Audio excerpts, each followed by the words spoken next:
Thank you, Mr. Chairman. Judge Jackson, welcome. Thank you. Congratulations. Thank you. You and I have known each other a long time. We have. We went to law school together. We were on the law review together. We were a year apart. Happily so, I hope, Senator.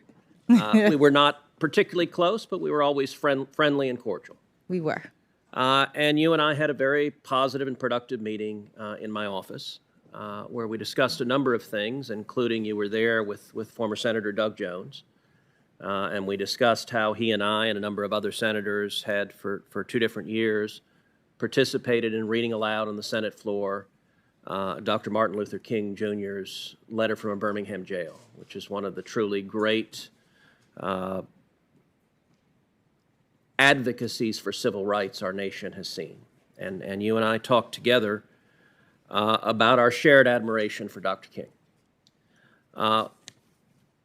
When Senator Grassley questioned you earlier, he asked in particular about Dr. King's speech on the steps of the Lincoln Memorial, where he said most critically, "I have a dream that my 4 little children will one day live in a nation where they will not be judged by the color of their skin, but by the content of their character."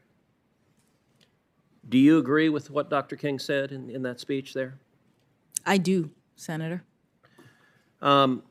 As we were discussing it, you referenced in my office a speech that you gave in January of 2020 at the University of Michigan School of Law.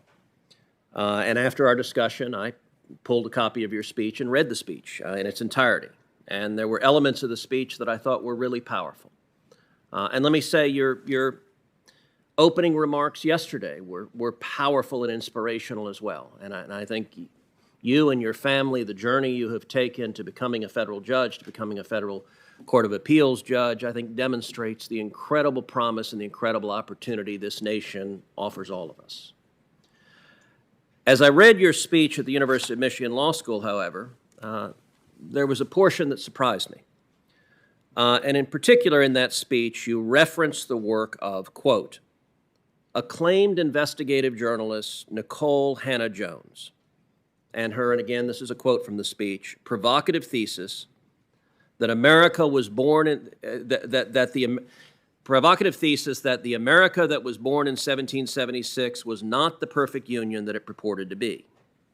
And indeed, Ms. Hannah-Jones, in her 1619 projects, describes the central thesis of the 1619 project, which the New York Times laid out as a revisionist look of history, revising American history. And Ms. Hannah-Jones described her central thesis as, quote, one of the primary reasons the colonists decided to declare independence was because they wanted to protect the institution of slavery. Now, that claim is a highly contested historical claim. Do you agree with Ms. Hannah-Jones that one of the primary reasons the colonists decided to declare independence is because they wanted to protect the institution of slavery? Thank you, Senator.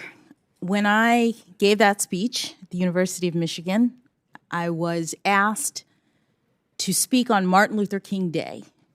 And every year they have a Martin Luther King Day speaker. And I gave a speech about Black women in the civil rights movement. Most of the speech, if not all of the speech, was focused on African American women, their contributions to the civil rights movement, unsung contributions in many cases, and then some of the more recent African American women who have made claims, who have done things in our society. One slide was of Ms. A journalist, as you say, who made that statement, and I called it provocative. It is not something that I've studied. It doesn't come up in my work. I was mentioning it because it was, at least at that time, something that was talked about and well known to the students that I was speaking to at the law school. So are you aware that since the 1619 project came out, that it has been roundly refuted by very respected historians, including Gordon Wood of Brown University, including James McPherson of Princeton University. McPherson called it a, quote, very unbalanced, one-sided account which lacks content and perspective.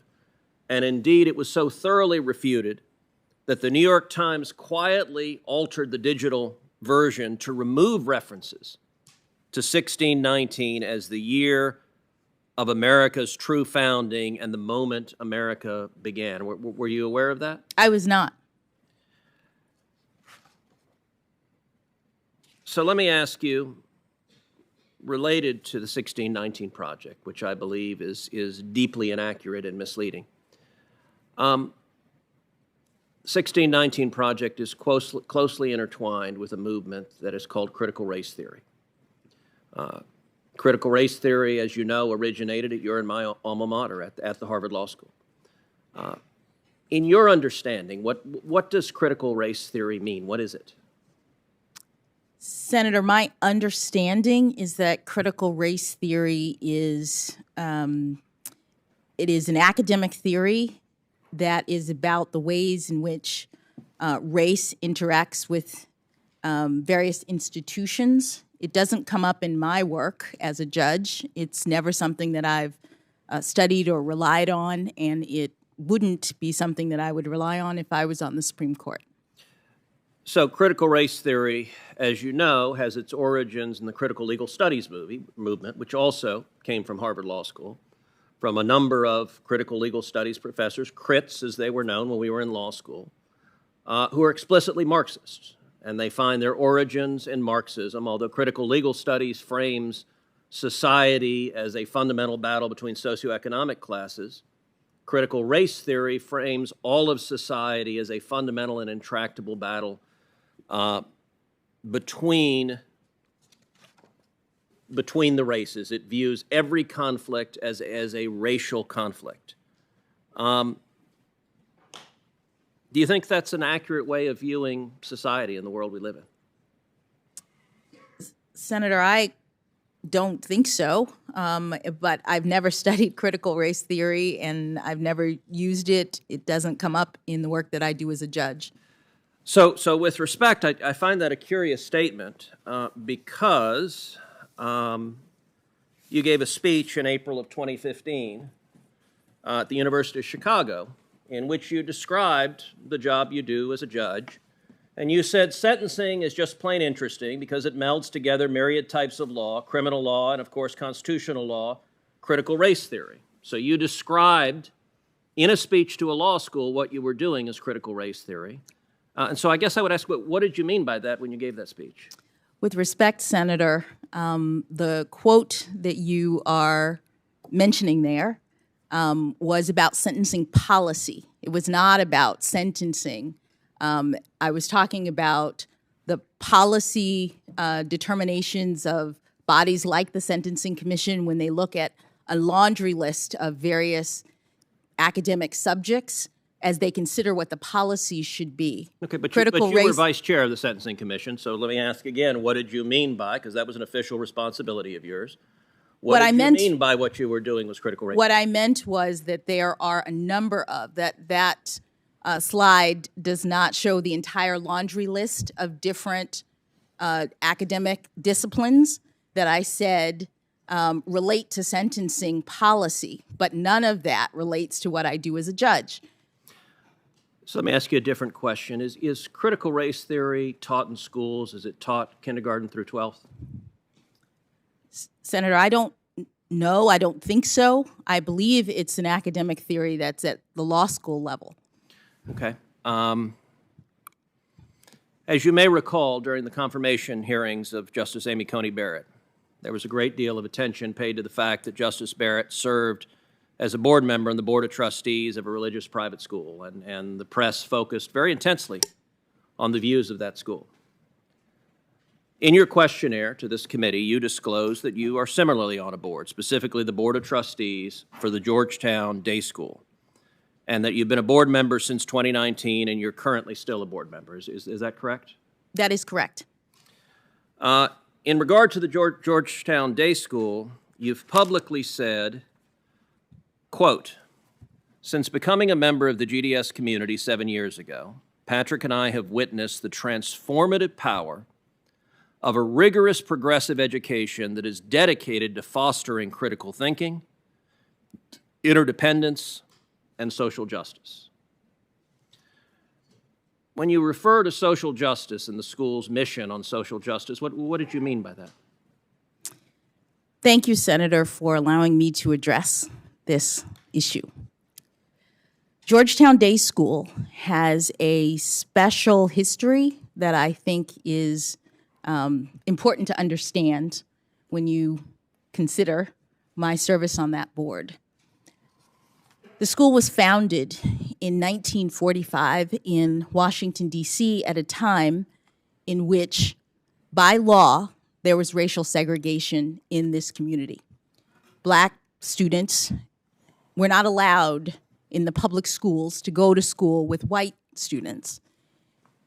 Georgetown Day School is a private school that was created when 3 white families, Jewish families, got together with 3 black families and said that despite the fact that the law requires us to separate, despite the fact that the law is set up to make sure that black children are not treated the same as everyone else, we are going to form a private school so that our children can go to school together.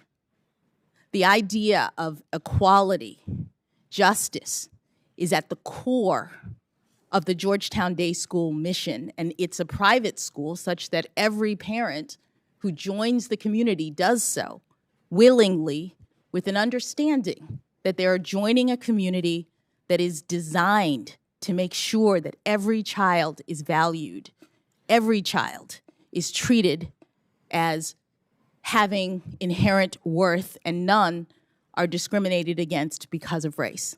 So, Judge Jackson, all of us will agree that no one should be discriminated against because of race. When you just testified a minute ago that you didn't know if critical race theory was taught in K through 12, I will confess I find that statement a little hard to reconcile with the public record, because if you look at the Georgetown Day School's curriculum, it is filled and overflowing with critical race theory. That among the books that are either assigned or recommended, they include Critical Race Theory, an introduction. They include The End of Policing, an advocacy for abolishing police. They include How to Be an Anti-Racist by Ibram Kendi. They include literally stacks and stacks of books, and I'll tell you 2 of the ones that were most stunning. They include a book called Anti-Racist Baby by Ibram Kendi. And there are portions of this book that I find really quite remarkable. One portion of the book says babies are taught to be racist or anti-racist. There is no neutrality. Another portion of the book, they recommend to babies confess when being racist. Now, this is a book that is taught at Georgetown Day School to students in pre-K through 2nd grade, so 4 through 7 years old. Do you agree with this book that is being taught with kids that babies are racist? Senator,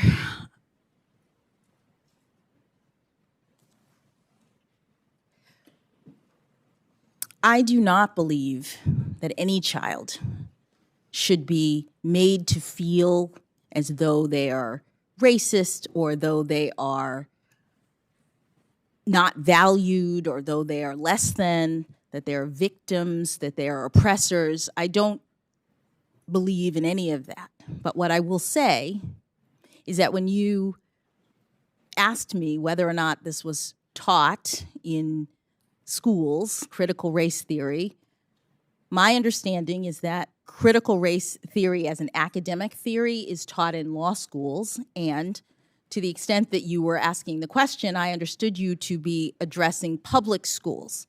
Georgetown Day School, just like the religious school that Justice Barrett was on the board of is a private school. Okay, so you agree critical race theory is taught at Georgetown Day School? I don't know, because the board does not control the curriculum. The board does not focus on that. That's not what we do as board members, so I'm actually not sure. Well, and I'll note that the board is chaired by Professor Fairfax, your college roommate who introduced you yesterday, so the two of you serve on the board together.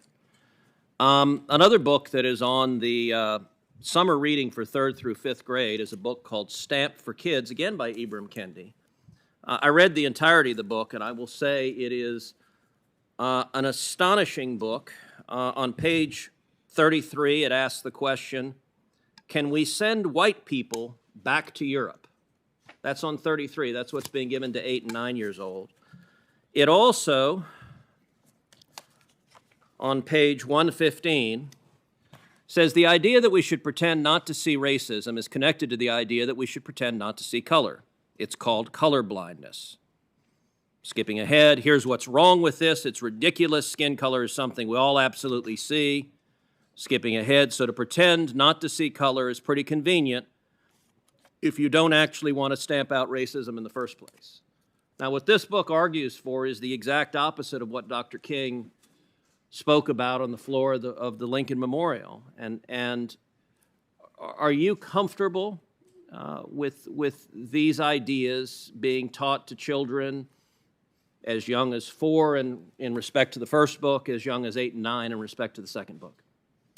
Senator, I have not reviewed any of those books, any of those ideas. They don't come up in my work as a judge, which I'm respectfully here to address. In my work as a judge, which is evidenced from my near decade on the bench. Okay, good. Then let's go back to your work as a judge. As was noted in the first slide, you discussed sentencing as being related to critical race theory. And earlier there's been some back and forth as Democratic senators have tried to address your sentencing patterns as it concerns child pornography. And I'll confess, Judge Jackson, as I listened to your testimony, I believe you are someone who is compassionate. I believe you care for children, obviously your children and other children. But I also see a record of activism and advocacy as it concerns sexual predators that stems back decades and that is concerning. You wrote your note on the Harvard Law Review on sex crimes. Your note is your major academic work on the Law Review, and yours is entitled Prevention versus Punishment Towards a Principled Distinction in the Restraint of Released Sex Offenders. And in it, you argue, and I quote, a recent spate of legislation purports to regulate released sex offenders by requiring them to register with local law enforcement officials, notify community members of their presence, undergo DNA testing, and submit to civil commitment for an indefinite term. Although many courts and commentators herald these laws as valid regulatory measures, others reject them as punitive enactments that violate the rights of individuals who have already been sanctioned for their crimes. Under existing doctrine, the constitutionality of sex offender statutes depends upon their characterization as essentially preventative rather than punitive. And what you go on to explain is if they're viewed as punitive, they are unconstitutional. If they're viewed as preventative, they are not. And throughout the course of your note, you argue they should be viewed as punitive and therefore unconstitutional. Indeed, in the second to last page, you go through each of those 4 categories. You say requirements that sex offenders register may or may not be unconstitutional, depending upon whether, quote, in which sex offenders have no privacy right in registration information or blood samples. So you suggest that may or may not be constitutional, although you raise doubts about it. And then you raise very significant doubts about community notification, and you heavily suggest that civil commitment for sexual predators is unconstitutional. Do you still agree with the sentiments you expressed in your law school note? Respectfully, Senator, those are not the sentiments that I expressed in my law school note. My law school note was about sex offender registration laws, which at the time were relatively new. As you know from our time in law school, one of the things that law school students do is they look for new developments in the law and they try to analyze them. That's something that makes for good fodder for a law school note. My note, which came out in 1996, was shortly after there were new Megan's laws. And the point that I was making was not that the laws were bad, that the laws were wrong. I was trying to assess something that is sort of fundamental in terms of the characterization of the laws. I didn't say that they were unconstitutional one way or the other. What I was trying to assess was how they are characterized. Some courts would look at those laws and call them preventative, and that has a certain set of consequences. Some courts would call them punitive, and that has a certain set of consequences. And what I was trying to do is figure out how to make the determination whether they were punitive or preventative. Well, your note argued that they were punitive, and I would note that that view, there have been some on the bench that have advocated that. The Supreme Court in 1997 decided a case called Kansas versus Hendricks, in which it upheld Kansas's civil commitment statute. That was a 5-4 vote. This has been a question that has been close at the Supreme Court. And I would note beyond that, that in terms of the prevalence of these statutes, all 50 states and D.C. have registry requirements. 47 states have community notification requirements. All 50 states have DNA or blood banks for sex offenders requirements. And 20 of the states, the federal government in D.C., have laws that allow for the indefinite detention of sex offenders. I would note in the state of Texas, a state court of appeals, relying on very much the same sort of reasoning you advocated in your note, struck down Texas's sexually violent predator civil commitment law. At the time I was the Solicitor General of Texas, I personally argued that appeal in the Texas Supreme Court. And the Texas Supreme Court unanimously reversed the Court of Appeals and upheld our statute. And if the views you advocated in law school prevailed, civil commitment laws across the country would be struck down, releasing sexual predators. And under the argument, community notification and DNA bank laws could well be struck down as well. Is that an outcome that should concern people? Senator, my note wasn't advocating for the striking down of those laws. My note was trying to identify criteria that I thought could be applied consistently to determine whether the laws were punitive or preventative. But with respect to Jackson, you argued that they were punitive, and you further say in the note, if they're punitive, they're unconstitutional. I was looking at 4 different kinds of laws, and not all of them, did I say, were punitive. Okay, so let's take civil commitments laws. If you look at civil commitment laws right now, the UCLA School of Law, Williams Institute, estimates more than 6,300 sex offenders are currently detained in civil commitment programs. If the view you advocated prevailed, presumably those 6,300 sex offenders would be released to the public. Is that an outcome that should be concerning? Senator, in law school, when I was writing a note, I was looking at a brand new set of laws that had not previously been enacted in any jurisdiction. They were new. And I was assessing at the time, as law school students do, what criteria I thought might be used by courts to make a determination in the future as to whether or not they should be treated as punitive and therefore not unconstitutional, but as therefore ones that carry with them certain rights versus preventative. Judge Jackson, so you've pointed that these were views in law school, and listen, I will recognize that all of us, when we are students, may have views that as time and maturity passes on, we may change. But what troubles me is this was not just a law school view, it's one that has continued. So when you were vice chairman of the Sentencing Commission, you expressed significant concerns that the White House has argued that your quotes were taken out of context. So I want to provide the full context of your quote, because you said, yes, I want to ask you about the means by which we can distinguish more or less serious offenders. I know that all of you sort of touched on that. Mr. Futrell, you talked about going from singular to one-on-one to group experience. I'm just wondering if there's some sort of inevitable and natural progression from one stage to the other, such that you could say that the least serious offenders are in the singular experience stage.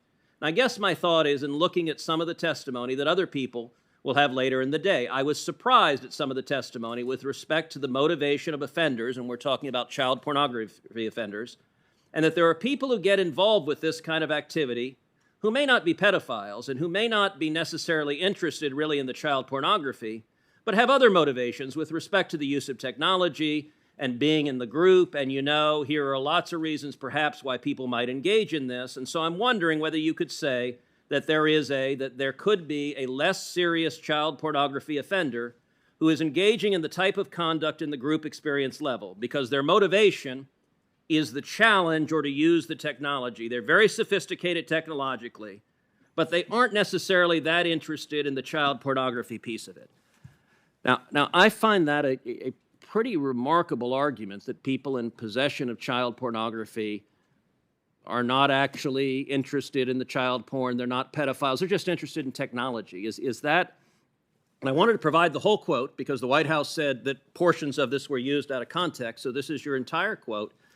Do you agree with that sentiment, that there is some meaningful population of people who have child pornography but are not, in fact, pedophiles or getting satisfaction from it? Thank you, Senator, for allowing me to address what appears to be a question that I was asking in the context of a hearing on child pornography. You've provided the entire quote, and it looks as though I was asking that of someone, not taking that position. And the position that I've taken in all of my sentencings involving child pornography offenders is to ensure that despite the attitude and view of many of the offenders who came before me when I was a trial judge, that they were just lookers, that they weren't really harming anyone, that they were curating their collections and they never touched a child, I made sure that they understood that notwithstanding their collecting behavior, that they were causing significant harm. So Judge Jackson, all right, you raise your actual sentencing, and I think that's very productive. Let's take a look at your actual sentencing. And you've had 10 different cases involving child pornography. These are the cases. There are two, U.S. versus Buttry and U.S. versus Can, for which the government did not make a recommendation. And you said earlier, when Chairman Durbin was trying to preempt this line of attack, you said it's a sickening and egregious crime, which I very much agree with. And you said the guidelines lead to extreme departures. Okay. Let's look at what the prosecutors are asking for. And I would note that this was in the District of Columbia, where prosecutors are far more liberal than many of the prosecutors in this country. And in every case in which, so United States versus Hess, there was a mandatory statutory minimum of 60 months, and you imposed 60 months because you had no discretion. In United States versus Nickerson, there was a mutual agreement of the parties to 120 months, and that's what you imposed. In every other case, United States versus Chazen, the prosecutor asked for 78 to 97 months. You imposed 28 months. 28 months is a 64% reduction. In United States versus Cooper, the prosecutor asked for 72 months. You imposed 60 months. That was a 17% reduction. In United States versus Downs, the prosecutor asked for 70 months. You imposed 60. That was a 14% reduction. In United States versus Hawkins, the prosecutor asked for 24 months. You imposed 3 months. That was an 88% reduction. In United States versus Savage, the prosecutor asked for 49 months. You imposed 37. That was a 24% reduction. In United States versus Stewart, the prosecutor asked for 97 months. You imposed 57. That was a 41% reduction.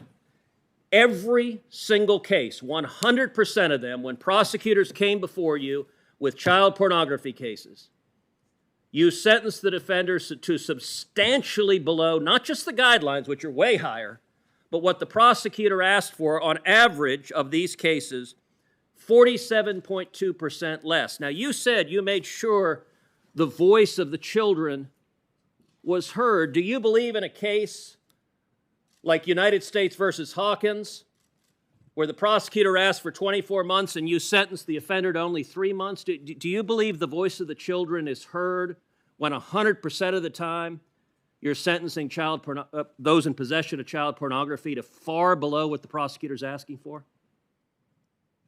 Yes, Senator, I do. Could you explain how? I will. A couple of observations. One is that your chart does not include all of the factors that Congress has told judges to consider, including the probation office's recommendation in these cases. Well, Judge Jackson, we don't have those probation. The committee has not been given the probation office's recommendation. We would welcome them. Mr. Chairman, I would love to see those. We don't have access to them. The second thing I would say is that I take these cases very seriously as a mother, as someone who, as a judge, has to review the actual evidence in these cases and, based on Congress's requirement, take into account not only the sentencing guidelines, not only the recommendations of the parties, but also things like the stories of the victims, also things like the nature and circumstances of the offense and the history and characteristics of the defendant. Congress is the body that tells sentencing judges what they're supposed to look at. And Congress has said that a judge is not playing a numbers game.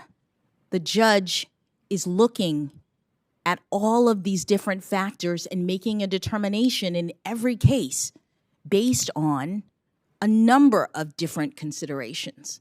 And in every case, I did my duty to hold the defendants accountable in light of the evidence and the information that was presented to me. In 100% of the cases, was the evidence less than the prosecutors asked for? Senator, the evidence in these cases are egregious. The evidence in these cases are among the worst that I have seen, and yet, as Congress directs, judges don't just calculate the guidelines and stop. Judges have to take into account the personal circumstances of the defendant because that's a requirement of Congress. Judges have to consider things like the victims, and when I was talking about making sure that victims' circumstances are heard, it was about my sentencing practices that I show victims being heard with respect. Thank you, Mr. Chairman.